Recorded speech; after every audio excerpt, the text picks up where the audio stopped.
사사기 5장. 그날 드보라와 아비노함의 아들 바락이 이런 노래를 불렀다.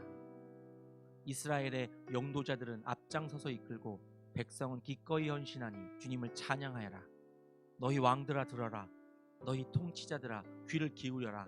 나 곧 내가 주님을 노래하련다. 주 이스라엘의 하나님을 찬양하련다. 주님께서 세일에서 나오실 때에, 주님께서 에돔 땅에서 출동하실 때에 땅은 흔들리고 하늘은 물을 쏟아내고 구름은 비를 쏟았습니다. 산들이 주님 앞에서 진동하였고 저 시내 산마저 주 이스라엘의 하나님 앞에서 진동하였습니다. 아나세 아들 삼갈 때에도 야엘 때에도 큰 길에는 발길이 끊어지고 길손들은 뒷길로 다녔다. 나 드보라가 일어나기까지, 이스라엘의 어머니 내가 일어나기까지 이스라엘에서는 용사가 끊어졌다. 그들이 새 신들을 택하였을 때에 성문에 전쟁이 들이닥쳤는데 4만 명 이스라엘 군인 가운데 방패와 창을 가진 사람이 보였던가. 나의 마음이 이스라엘의 지휘관들에게 쏠렸다. 그들은 백성 가운데서 자원하여 나선 용사들이다. 너희는 주님을 찬양하여라. 흰 나귀를 타고 다니는 사람들아, 양탄자를 깔고 사는 사람들아, 길을 걸어가는 행인들아, 사람들에게 전하여라. 물 깃는 이들 사이에서 들리는 소리, 활 쏘는 사람들의 요란한 저 소리, 거기서도 주님의 의로운 업적을 들어 말하여라. 이스라엘 용사들의 의로운 업적을 들어 말하여라. 그때에 주님의 백성이 성읍으로 들어가려고 성문께로 내려갔다. 일어나라, 일어나라 드보라야, 일어나라, 일어나서 노래를 불러라. 일어나라 바라가, 포로들을 끌고 가거라. 아비노함의 아들아. 그때에 살아남은 이들이 백성의 지도자들과 더불어 내려왔고 주님께서 나를 도우시려고 용사들 가운데 내려오셨다. 에브라임에게서는 아말렉의 뿌리를 내린 사람들이 내려오고 베냐민의 뒤를 이어서는 너의 백성이 내려오고 마길에서는 지휘관들이 내려오고 스불론에서는 지휘봉 잡은 이들이 내려왔다. 이사갈의 지도자들이 드보라와 합세하고 이사갈과 바락도 이에 합세하여 그의 뒤를 따라 골짜기로 달려갔다. 그러나 르우벤 지파 가운데서는 마음에 큰 반성이 있었다. 어찌하여 내가 양의 우리에 앉아 양떼를 부르는 피리 소리나 듣고 있는가. 르우벤 지파에서는 마음에 큰 반성을 하였다. 어찌하여 길르앗은 요단강 건너에 자리 잡고 있고 어찌하여 단은 배 안에 머물러 있는가. 어찌하여 아셀은 바닷가에 앉아 있는가. 또 그 부둣가에서 편히 쉬고 있는가. 스불론은 죽음을 무릅쓰고 생명을 아끼지 않고 싸운 백성이요, 납달리도 들판 언덕 위에서 그렇게 싸운 백성이다. 여러 왕들이 와서 싸움을 도두었다. 가나안 왕들이 무깃도의 물가 다안악에서 싸움을 도두었으나 그들은 탈취물이나 은을 가져가지 못하였다. 별들이 하늘에서 시스라와 싸웠고 그 다니는 길에서 그와 싸웠다. 기손 강물이 그들을 휩쓸어 갔고 옛 강 기손의 물결이 그들을 휩쓸어 갔다. 나의 영혼아, 너는 힘차게 진군하여라. 그때의 말발굽 소리가 요란하였다. 군마가 달리는 소리, 그 달리는 말발굽 소리가 요란하였다. 메로스를 저주하여라. 주님의 천사가 말하였다. 그 안에 사는 주민들을 저주하고 저주하여라. 그들은 주님을 도우러 나오지 않았다. 주님을 돕지 않았다. 적의 용사들과 싸우러 나오지 않았다. 겐 사람 헤벨의 아내 야엘은 어느 여인보다 더 복을 받을 것이다. 장막에 사는 어떤 여인보다도 더 복을 받을 것이다. 시스라가 물을 달라고 할 때에 야엘은 우유, 곧 엉긴 우유를 귀한 그릇에 담아 주었다. 왼손에는 장막 말뚝을 쥐고 오른손에는 대장장이의 망취를 쥐고 시스라를 쳐서 머리를 깨부수고 관자놀이를 꿰뚫어 버렸다. 시스라는 그의 발 앞에 고꾸라져서 쓰러진 채 누웠다. 그의 발 앞에 고꾸라지며 쓰러졌다. 고꾸라진 바로 그 자리에서 쓰러져서 죽고 말았다. 시스라의 어머니가 창문으로 내다보며 창살 틈으로 내다보며 울부짖었다. 그의 병거가 왜 이렇게 더디 오는가. 그의 병거가 왜 이처럼 늦게 오는가. 그의 시녀들 가운데서 가장 지혜로운 시녀들이 대답하였겠고 시스라의 어머니도 그 말을 따라 이렇게 혼잣말로 말하였을 것이다. 그들이 어찌 약탈물을 얻지 못하였으랴. 그것을 나누지 못하였으랴. 용사마다 한두 처녀를 차지하였을 것이다. 시스라가 약탈한 것은 채색한 옷감, 곧 수노와 채색한 옷감이거나 약탈한 사람의 목에 걸칠 수놓은 두 벌의 옷감일 것이다. 주님의 원수들은 이처럼 모두 망하고 주님을 사랑하는 사람들은 힘차게 떠오르는 해처럼 되게 하여 주십시오. 그 뒤로 그 땅에는 40년 동안 전쟁이 없이 평온하였다.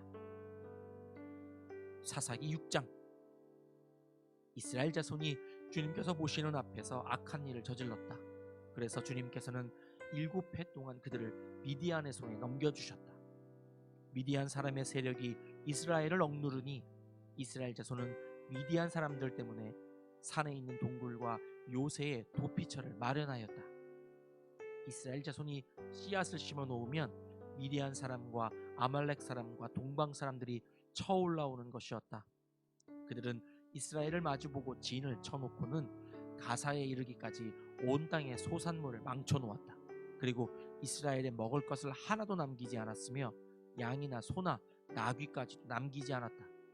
그들은 가축대를 몰고 장막을 가지고 메뚜기 떼처럼 쳐들어왔는데 사람과 낙타가 이루 셀 수 없을 만큼 많았다. 그들이 들어와서 온 땅을 황폐하게 만들었다. 이스라엘이 미디안 때문에 전혀 길을 펴지 못하게 되자 마침내 이스라엘 자손이 주님께 울부짖었다. 이스라엘 자손이 미디안 사람들 때문에 주님께 울부짖을 때에 주님께서 이스라엘 자손에게 한 예언자를 보내어 말씀하셨다. 나 주 이스라엘의 하나님이 말한다. 바로 내가 너희를 이집트에서 나오게 하였고 종살이 하던 집에서 너희를 이끌어내었다. 내가 너희를 이집트 사람과 또 너희를 억압하는 모든 원수의 손에서 구하여 내었다. 내가 그들을 너희가 보는 앞에서 쫓아내었고 그 땅을 너희에게 주었다. 그러면서 나는 너희에게 말하였다. 나는 주 너희의 하나님이다. 너희가 아모리 사람의 땅에서 살고 있으나 아모리 사람의 신들은 섬기지 말아라. 이렇게 말하였으나 너희는 내 말을 듣지 않았다. 주님의 천사가 아비에셀 사람 요아스의 땅 오브라에 있는 상수리 나무 아래에 와서 앉았다. 그때에 요아스의 아들 기드온은 미디안 사람들에게 들키지 않으려고 포도주 틀에서 몰래 밀 이삭을 타작하고 있었다. 주님의 천사가 그에게 나타나서 힘센 장사야, 주님께서 너와 함께 계신다 하고 말하였다. 그러자 기드온이 그에게 되물었다. 감히 여쭙습니다만 주님께서 우리와 함께 계신다면 어째서 우리가 이 모든 어려움을 겪습니까? 우리 조상이 우리에게 주님께서 놀라운 기적을 일으키시어 우리 백성을 이집트에서 인도해 내셨다고 말하였는데 그 모든 기적들이 다 어디에 있단 말입니까? 지금은 주님께서 우리를 버리시기까지 하셔서 우리가 미디안 사람의 손아귀 위에 넘어가고 말았습니다. 그러자 주님께서 그를 바라보시며 말씀하셨다. 너에게 있는 그 힘을 가지고 가서 이스라엘을 미디안의 손에서 구하여라. 내가 친히 너를 보낸다. 기드온이 주님께 아뢰었다. 감히 여쭙습니다만 내가 어떻게 이스라엘을 구할 수 있습니까? 보시는 바와 같이 나의 가문은 므낫세 지파 가운데서도 가장 약하고 또 나는 아버지의 집에서도 가장 어린 사람입니다.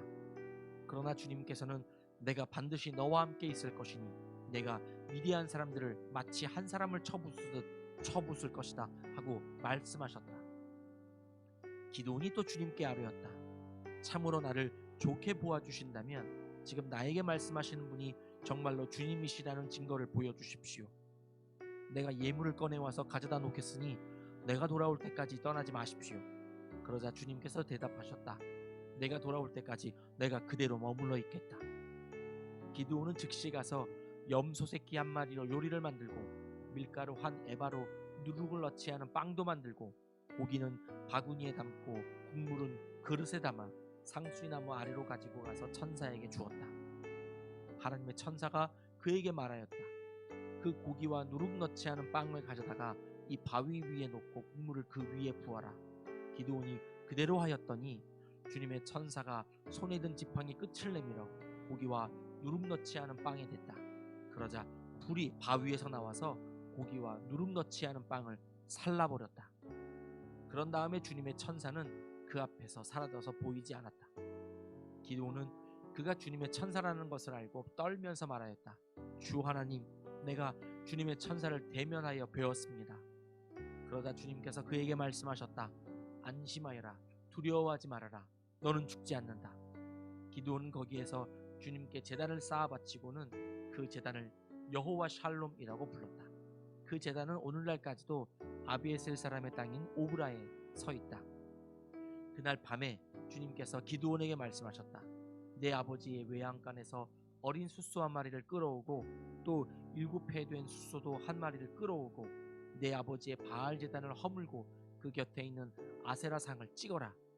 그런 다음에 이 산성 꼭대기에서 규례에 따라 주 너희 하나님께 제단을 올리고 그 둘째 숫소를 잡고 찍어낸 아세라 목상으로 불을 살라 번제를 드려라.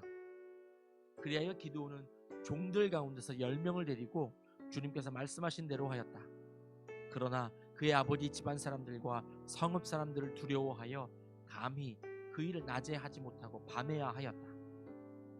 다음날 아침 일찍 성읍 사람들이 일어나 보니 바알 제단이 헐려 있고 곁에 서 있던 아세라 상은 찍혀 있었으며 새로 만든 제단 위에는 둘째 숫소가 번제로 타오르고 있는 것이 아닌가. 누가 이런 짓을 하였는가 하고 그들은 서로 물어보았다. 그들이 캐묻고 조사하다가 요아스의 아들 기드온이 이 일을 저질렀다는 것을 알았다. 그래서 성읍 사람들은 요아스에게 말하였다. 당신의 아들을 끌어내시오. 그는 죽어야 마땅하오. 그가 바알의 제단을 헐고 그 곁에 서 있던 아세라 상을 찍어버렸소. 요아스가 자기를 둘러선 모든 사람에게 이렇게 말하였다. 당신들이 바알의 편을 들어 싸우겠다는 것이요. 당신들이 바알을 구할 수 있다는 것이요. 누구든지 그의 편을 들어 싸우는 사람은 내일 아침에 죽음을 면하지 못할 것이요. 만일 바알이 신이라면 자기의 제단을 헌 사람과 직접 싸우도록 놓아두시오. 그래서 그날 사람들은 기드온을 여룻바알이라고 불렀다. 그가 바알의 제단을 헐었으니 바알이 직접 그와 싸우게 하라는 말에서 그렇게 부른 것이다. 그때에 미디안 사람과 아말렉 사람과 사막 부족이 모두 함께 모여 요단강을 건너와서 이스라엘 평지에 지인을 쳤다. 주님의 영이 기드온을 사로잡으니 기드온은 나팔을 불어 아비에셀족을 모아 자기를 따르게 하고 전령들을 온 므낫세 지파에 보내어 그들도 자기를 따르게 하였으며 아셀 지파와 스불론 지파와 납달리 지파에도 전령들을 보내니 그들도 그와 합세하려고 올라왔다. 기드온이 하나님께 아뢰었다. 참으로 주님께서는 말씀하신 대로 나를 시켜서 이스라엘을 구하시려고 하십니까? 그러시다면 내가 양털 한 뭉치를 타작마당에 놓아두겠습니다. 이슬이 이 양털 뭉치에만 내리고 다른 땅은 모두 말라 있으면 주님께서 말씀하신 대로 저를 시켜서 이스라엘을 구하시려는 것으로 알겠습니다. 그러자 정말 그렇게 되었다. 기드온이 다음날 아침 일찍 일어나서 양털 뭉치를 쥐어짜보니 양털 뭉치에 내린 이슬이 쏟아져 그릇에 물이 가득 찼다. 기드온이 또 하나님께 여쭈었다. 주님, 저에게 노하지 마십시오. 제가 한 번 더 말씀드리고자 합니다. 양털 뭉치로 한 번만 더 시험하여 보게 하여 주십시오. 이번에는 양털은 마르고 사방의 모든 땅에는 이슬이 내리게 하여 주십시오. 그날 밤에 하나님은 그대로 하여 주셨다. 양털은 말라 있었고 사방의 모든 땅만 이슬로 젖어 있었던 것이다. 아멘.